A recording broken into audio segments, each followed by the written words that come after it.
Coming up on WUFT's First at 5, temperatures are starting to dip and the city is taking action to help those in need. Plus, how you can help animals in need.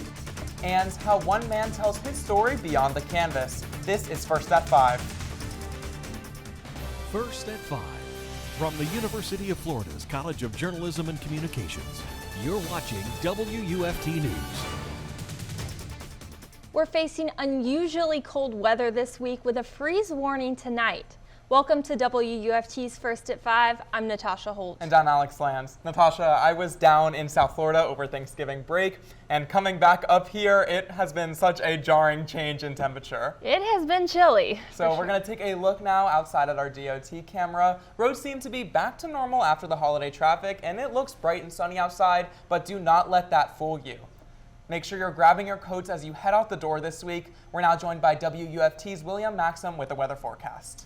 Yeah, guys, this morning it was below freezing in most spots around north central Florida. 31 this morning, Gainesville, 29 Bronson and High Springs, and tonight we'll see similar numbers. We have a freeze warning in effect overnight tonight until 9 o'clock tomorrow morning. Basically, all of the area with the exceptions of the couple miles near the coastline. Temperatures going to be moving downward very quickly. We're in the 60s now, pretty much at our high temperatures, but into the next couple of hours when the sun goes down, those temperatures drop like a rock. We're into the 30s before midnight and into the low 30s late into the night. That colder air going to move in. In fact, tomorrow going to be colder than today. Then more freezing temperatures before we start warming up. I'll have details on the weekend forecast coming up. With temperatures expected to hit lows in the 30s this week, cold shelters in north central Florida prepare to welcome those who need a warm place to stay. In Alachua County, Grace Marketplace will provide shelter starting at 7 p.m. tonight. St. Francis House will be taking in neighbors who need a warm place to stay every night but Wednesday this week. Those who want to stay should arrive between 7 and 9 p.m. Hernando County is extending its state of emergency. The county on Florida's west coast is still recovering from hurricanes Helene and Milton. This extension marks the 10th since Helene and the 8th since Milton. Under the state of emergency, the county can make emergency purchases, rent equipment, and hire workers. The extension is effective until December 7th or until rescinded. Amid all the holiday traffic, one motorcycle crash led to a fatality in Lake City. An investigation recently revealed the motorcyclist lost control, went into a grass median, and hit a pole. The cyclist suffered fatal injuries. If you're in Levy County and you see fires coming from Goethe State Forest, don't be alarmed. Florida Forest Service is conducting small burns starting tomorrow. The prescribed burns will be conducted around the habitat of about 500 red-cockaded woodpeckers, so they are not harmed. Officials say the burns should not impact surrounding homes or roads, but they encourage you to lower your speed if you encounter smoke on the roads.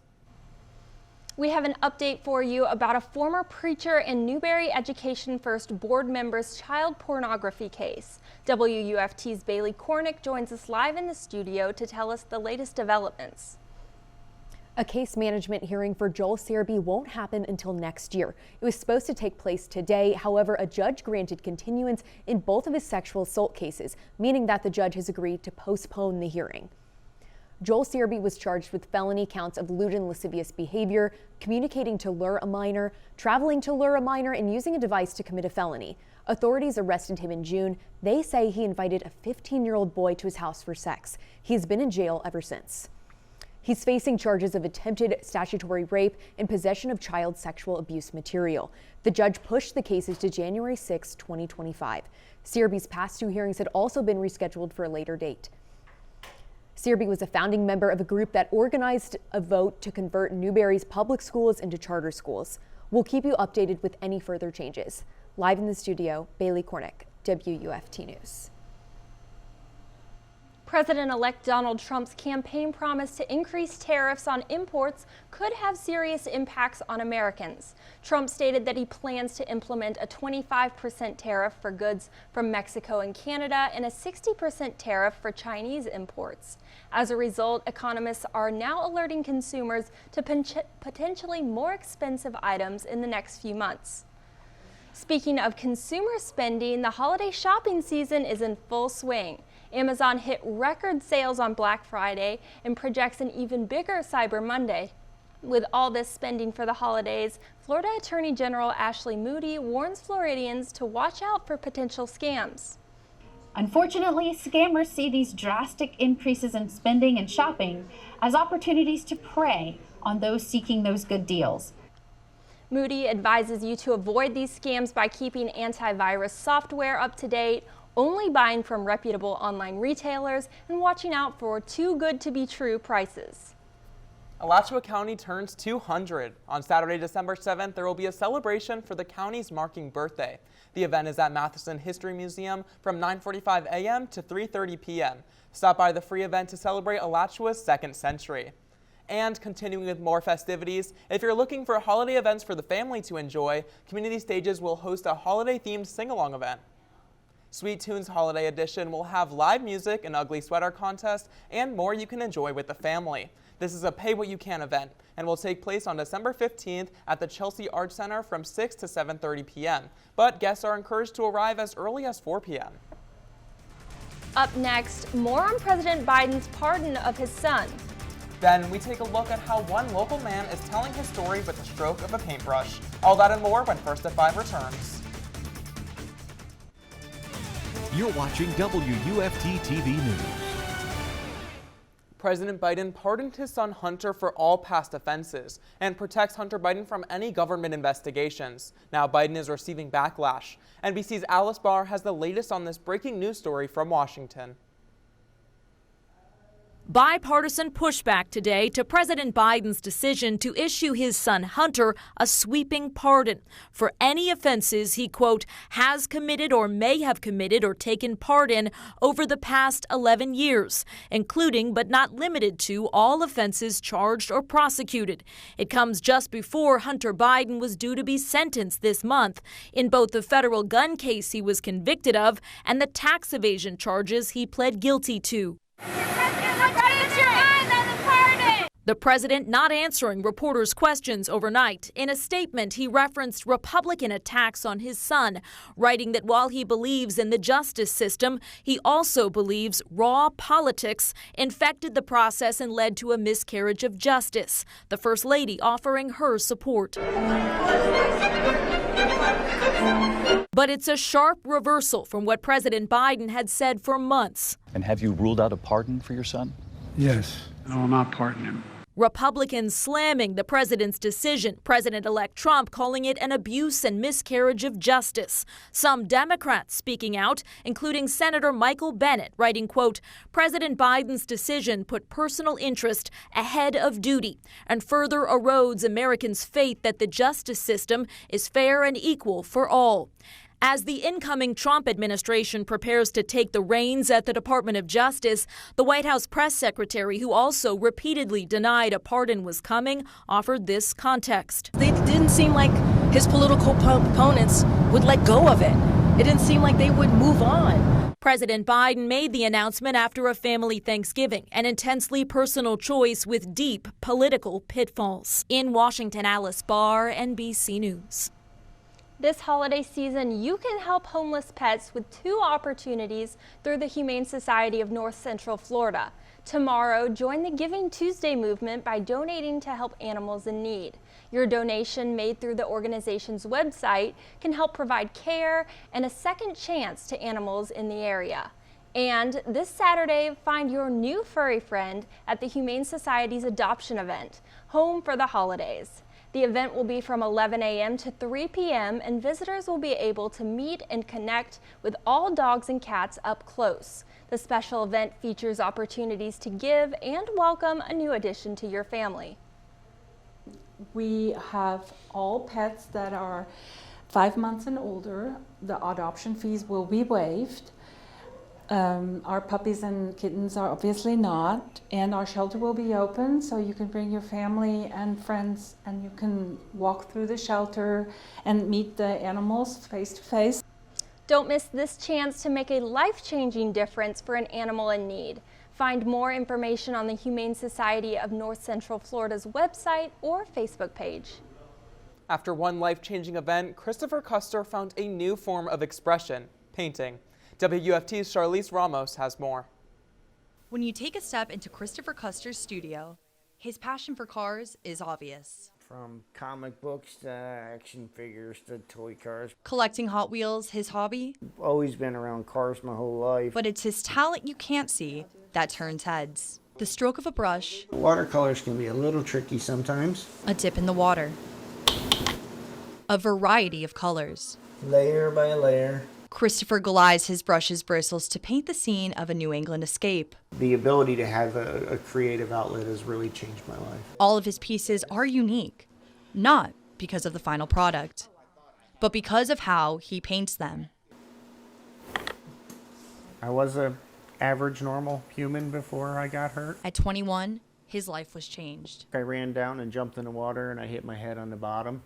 And was instantly paralyzed. The first few years were the toughest. I was just another handicapped person with no real purpose. Forcing him to find a different way to express himself. A friend of mine that was a nurse, and she had seen people paint and draw before with their mouth. She showed me, and she bought me my first set of paints and brushes, and my first painting was horrible. Custer says the colors, the concentration, the challenge changed his life. I find that it's an amazing way to be able to express myself and to also escape my physical bounds. He paints everything from still life and landscapes to cartoons and gnomes. Depending on what kind of mood I'm in or, what I've seen or what has stimulated me from the outside world is basically where I'll go with a painting that I'm working on at that time. His finished art hangs proudly in the home he and his caretaker, Teresa Moore, share.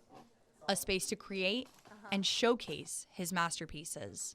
His focus is right there. He's not thinking about how he feels or what hurts or his spasms. His creativity spurs his resiliency. He has overcome so much and been successful at it. It's just, you look at it and think, wow, if he could do that, people can do anything. But his art only tells part of the story.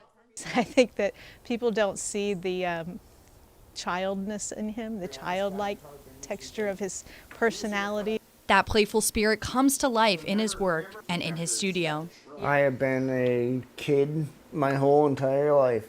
Surrounded by the product of his imagination, each stroke of paint tells his story on a canvas. When I'm creating and when I'm painting, I sort of forget about everything else that's going on in the world and just immerse myself in whatever I'm doing at the time. His creativity shapes his world with these walls, one brushstroke at a time. In Tarpon Springs, Charlize Ramos, WUFT News. Well, freezing temperatures are coming our way tonight, and it may actually get colder before it warms up. I'll time out the temperature changes coming up.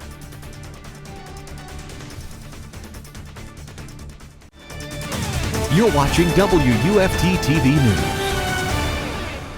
Welcome back. This morning, we woke up with temperatures that were below freezing in many locations. It was 29 High Springs, 29 Bronson, 31 just slightly below that freezing mark in Gainesville. We did have a freeze warning last night, and there's one for tonight into tomorrow morning. Similar numbers expected tonight into the low 30s and upper 20s.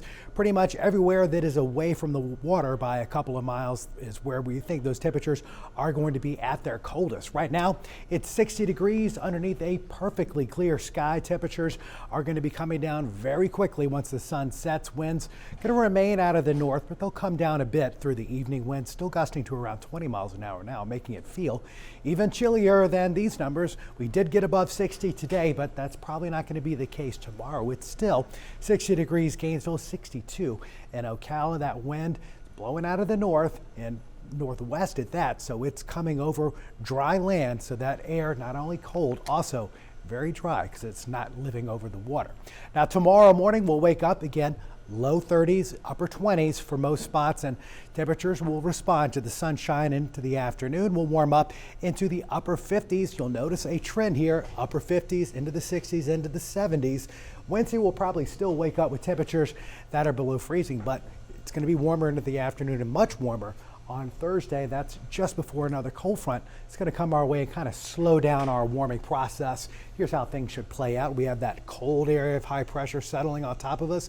Into Wednesday morning, Rebounding temperatures expected though Wednesday afternoon and into Thursday, and a cold front is approaching, and there's usually a little surge of warmth ahead of that cold front. That's going to be the case this time as well. We'll see temperatures into the 70s. Then behind this front on Friday, there'll be a noticeable drop in temperatures into the 60s briefly, but we're back into the 70s for the weekend. And rain potential, there's very little potential for rain. That front is coming through, but I don't think we'll have anything better than maybe a 10% chance of a sprinkle here and there Thursday night into Friday, and a drop in temperature, but a modest one. And we'll see temperatures coming back into the 70s and even getting into the upper 70s to near 80 degrees next week. So cold days for the next couple days, especially in those mornings, but a nice warm up into next week.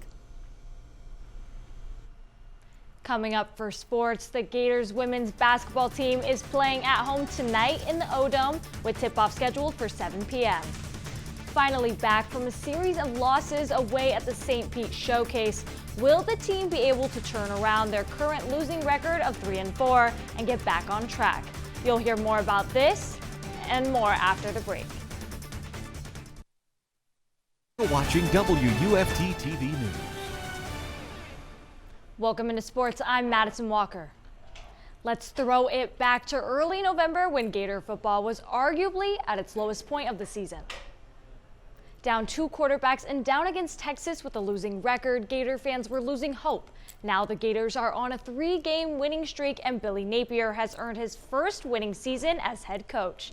The Gators now look to head to their first bowl game since 2022.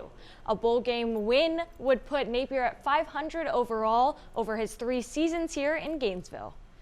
The Gators women's basketball team has a home game today after failing to win any games last week at the St. Pete Showcase. Florida is hosting Hofstra, looking to get out of its current losing record of 3-4. The two teams have faced off only one time previously, with the Gators ending the matchup victorious in 1988. Hofstra's head coach Danielle Santos Atkinson is actually a Florida alum and played for the Gators from 2002 to 2006. Tip-off is set for tonight at 7 in the O'Connell Center.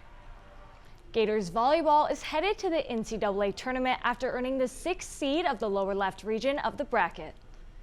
This sends them to Kansas, where they will face NC State in the first round, with number 3 Kansas and Colgate making up the remainder of the bracket. Florida extends its streak to 34 consecutive appearances, the 3rd longest active streak in the nation. The winner between Florida and NC State will then face the winner of Kansas versus Colgate. UF is seeking its 9th all-time NCAA semifinals appearance, looking to make it back for the first time since 2017. The first NCAA men's basketball net rankings of the season are out, and Florida has its highest ever ranking to start at number 6. The net rankings are calculated based off both results and predictive measures such as strength of schedule and net offensive and defensive efficiency. The Gators are coming off of an ESPN Invitational Championship, continuing their undefeated start to the season, where guard Walton Clayton Jr. received the MVP award. Next up, they will face Virginia at home on Wednesday night. One final note, in high school football, Hawthorne beat Williston in the state semis to advance to the state championship game. Buchholz advanced to the state semifinals as well. That's all for sports. I'm Madison Walker.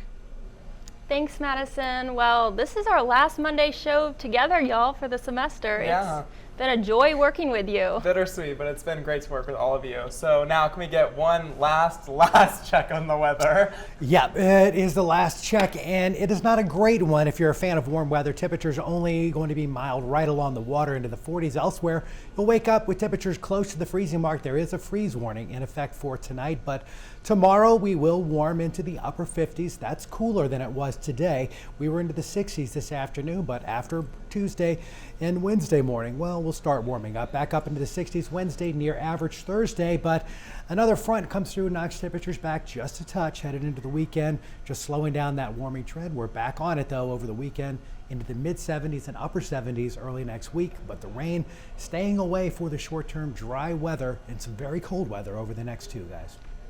Thanks, William, and thank you for joining us. We're back here tomorrow for another edition of First at 5. But your North Central Florida news is always on at WUFT.org and all of our social media platforms. Stay warm and have a good night.